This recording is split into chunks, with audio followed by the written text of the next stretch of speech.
Bonjour tout le monde, aujourd'hui je vais vous montrer mon attaque du jour 3 de la Ligue de Guerre de Clan. J'ai montré celle du jour 1 puis du jour 2. Là je vais vous montrer celle du jour 3. Là c'est celle du jour 4 là, mais bon, c'est pas grave là, je vais vous montrer ça demain pour le jour 4 normalement.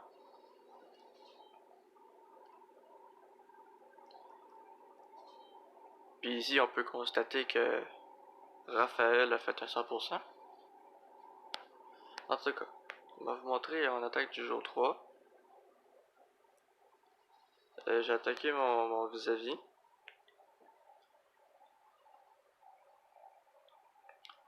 Bon, là vous constatez que c'est une. Ben ça c'est un HDV12.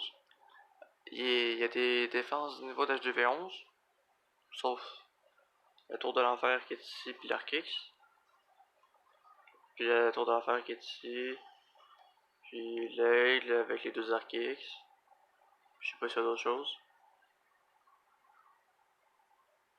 Je ne crois pas. Puis ça, son tel de ville, il est pas niveau max, il est juste niveau 3 en termes de... Ben je parle pour le niveau d'étoile là, check, c'est... On le voit pas, mais bon, c'est pas grave. C'est 3 étoiles, je sais, parce qu'il y a le chiffre 3 juste ici. En tout cas, vous vous souvenez que pour le jour 2, en fait, la base de mon adversaire, c'est une base un peu ressemblant à ça. Ben, je vais vous la remontrer pour vous rafraîchir la mémoire.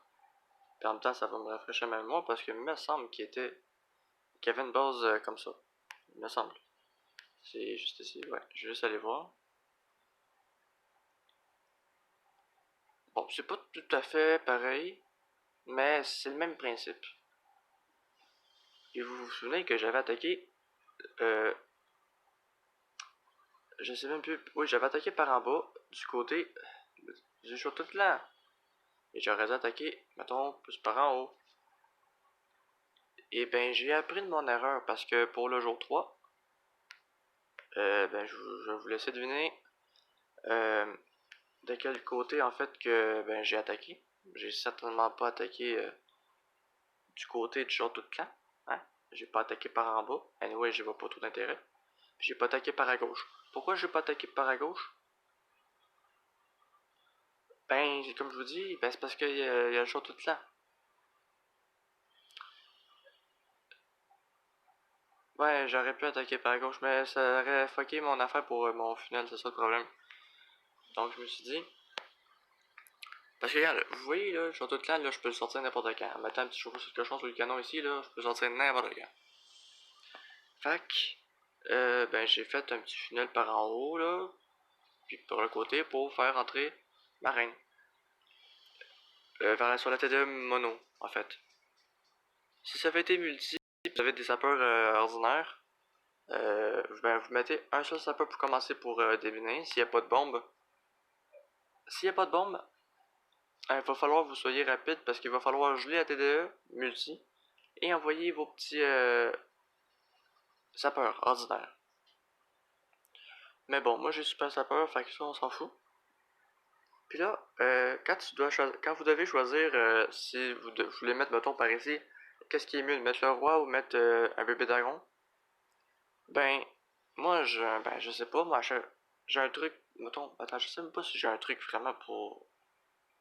En fait, je regarde, mettons, si il y a genre juste un ou deux bâtiments qui est nécessaire, en fait, à péter. C'est juste un bâtiment ou deux qui doit être détruit pour funnel, ben je mets juste le ballon avec le bébé dragon. Tandis que quand il y en a plusieurs qui peuvent être bien, ben je mets le roi. Comme, mettons, si je regarde par en bas ici, euh, ben j'ai pas besoin de funnel grand chose si je veux que ma reine elle rentre par ici. J'ai juste besoin de funnel les deux petites mines d'or ici. Puis d'attitude, ma reine elle pourrait plus descendre, mettons. Si vous cachez les deux petites mines d'or là, il reste la foreuse. La reine elle va. Les bâtiments les plus proches vont être celle-là, celle-là, celle-là, celle-là, celle-là. Fait qu'elle va jamais essayer de descendre. Et pour que le roi, ben, je l'ai pas mis sur le camp militaire parce qu'elle est un peu trop proche. Puis la reine, ben, je sais pas trop ce elle irait une fois qu'elle pèterait les deux extracteurs. Parce que si elle pète les deux extracteurs, puis que le roi il a déjà pété le camp militaire, puis qu'il s'en va par là-bas, ben la reine, elle va le suivre. Puis elle va pas aller ici. même si je mets un super sapeur. Ça va être trop tard. Fait que j'ai mis le roi des barbares sur la torche à peu près là, pour qu'il aille sur la caserne et qu'ensuite il aille par la gauche. Fait qu'en plus, il défonce quand même quelques bâtiments plus une tour à bombe, ce qui est quand même bien. Puis ça se peut, il me semble qu'il aille déclencher deux bombes géantes genre dans ce coin-là, tu sais. Parce qu'il y a de l'espace pour ça, mais je suis plus sûr. Fait qu'en gros, quel bâtiment qui doit être pété pour que la reine elle rentre? Ben au moins ces deux-là ici. Et mettre le roi sur ça pour qu'il parte par la gauche et non sur le camp militaire. Parce que comme j'ai dit, il faut que la reine elle aille apprendre à... Faut que vous ayez le temps de mettre le super sapeur avant que la reine ait pété tous les bâtiments qui est dans sa portée. Parce que la TDE n'est pas dans sa portée, donc elle va s'en foutre. En tout cas, vu que j'ai vu l'hôtel de ville puis là qu'il était au centre, ben on s'en fout de peu importe dans quel angle vous attaquez. Habituellement, quand que je vois ça au centre tout seul, là, je prends le dirigeable. Quand je vois l'hôtel de ville qui est centré, je prends le dirigeable. Parce que sinon mes troupes risquent de tourner puis c'est compliqué d'aller chercher. Mais on n'est pas obligé de nécessairement prendre le dirigeable. Là, je me suis dit, je vais prendre le dirigeable et je vais l'envoyer avec mes troupes. Puis, je vais mettre un sort de rage ici, plus un sort de gel, puis ça va. mes 8 cochons devraient détruire les 4 bâtiments. Ils n'ont pas le choix, même avec un rage, ça va être super fort. Fait que, j'ai laissé ma reine s'occuper à droite en fait, du côté droit. Puis en plus, elle a été tuée la reine ennemie, fait que ça c'était cool. Par exemple, envoyez jamais votre reine sur une T2 mono si vous avez pas de sort de gel, parce que votre reine elle va pas nécessairement mourir, mais elle va activer ses capacités. Fait que ça c'est moins bien. Puis mes sorts de gel, là, j'attends à peu près 2-3 secondes que la T2 mono, elle focus ma reine, j'attends genre 2-3 secondes. Ensuite, je mets un sort de gel. Parce que si vous le mettez directement, ben vous perdez quelques secondes. Parce que votre reine n'est pas en danger tant que la T2 mono parce que là, la T2 mono a 3 modes, on va dire.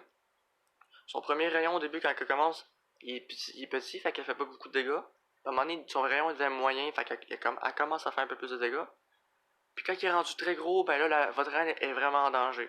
Fait qu'il faut que le gel là, soit posé là, juste un petit peu avant là, que ça devienne un gros rayon pour que ça soit, pour pas que ça soit dangereux pour votre reine.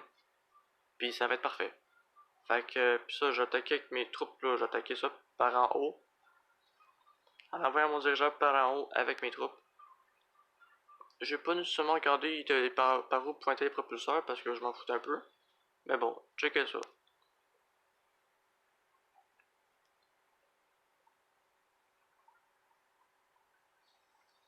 Et vu que j'ai pas pris la caserne là, ben j'ai checké ici, puis j'ai vu que je pouvais péter les bâtiments ici avec mes deux petits sorciers. Donc j'ai mis le sorcier pour péter ça, puis ben ça a fait mon funnel pour que mes troupes puissent rentrer par ici là, par ici là. Puis c'est ça. J'ai posé le roi. J'attends que la mine d'or soit détruite.